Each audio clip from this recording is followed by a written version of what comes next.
Hi friends, आज हम बात करेंगे हाई रिस्क प्रेगनेंसी के बारे में। मैं हूँ डॉक्टर रुचिता शर्मा, अ गायनेकोलॉजिस्ट। पहले पता करें कि भाई ये हाई रिस्क प्रेगनेंसी होती क्या है। ऐसी महिला यदि प्रेग्नेंट होती हैं तो उनकी हेल्थ और उनके बच्चे की हेल्थ में कोई कॉम्प्लिकेशन आ सकता है, तो उनकी प्रेगनेंसी की मॉनिटरिंग जो होती है वो बहुत ही क्लोजली फॉलोअप में होनी चाहिए। इसलिए इनको हाई रिस्क प्रेगनेंसी बोलते हैं।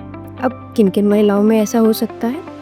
यदि कोई महिला है, उसको पहले से ही कोई बीमारी है, जो बीमारी जैसे बोलते हैं उसको कि उनको शुगर है, उनका बीपी बढ़ा रहता है, या उनको गुर्दे की कोई बीमारी है, या उनके लिवर की कोई प्रॉब्लम है, या उनको कोई ऑटो इम्यून डिजीज़ है, तो ऐसी कंडीशन में उनको क्लोज फॉलोअप पे रहना चाहिए। ठीक है। और दूसरा ऐसा है कि यदि कोई ट्विन प्रेगनेंसी है, ट्रिपलेट प्रेगनेंसी है, आईवीएफ कंसीव प्रेगनेंसी, उनको भी हाई रिस्क प्रेगनेंसी में ही लेते हैं। यदि कोई महिला की बच्चेदानी का पहले कोई ऑपरेशन हो रखा है, जैसे उनकी माइमेक्टमी हो रखी है, या एक कैलिसियस पहले हो चुका है, एक ऑपरेशन से बच्चा हुआ है जिसको सिजेरियन बोलते हैं, या 2 बार हो चुका है, तो ऐसी कंडीशन में भी महिला को अपने डॉक्टर के साथ फॉलोअप में रहना चाहिए और वो हाई रिस्क प्रेगनेंसी में आती है।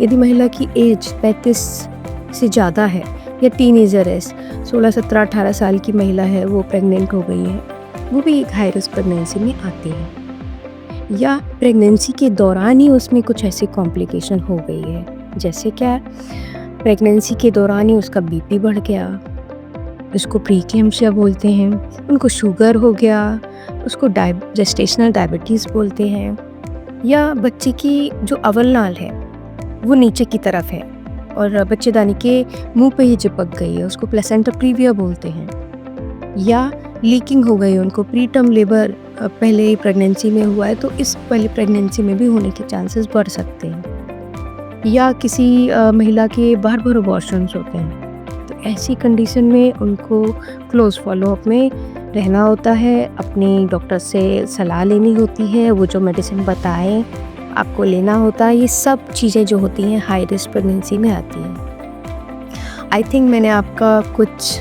हाई रिस्क प्रेगनेंसी में जानकारी दी हो जो आपके लिए मददगार हो। ज़रूरतमंद के साथ शेयर करिएगा। Thank you so much.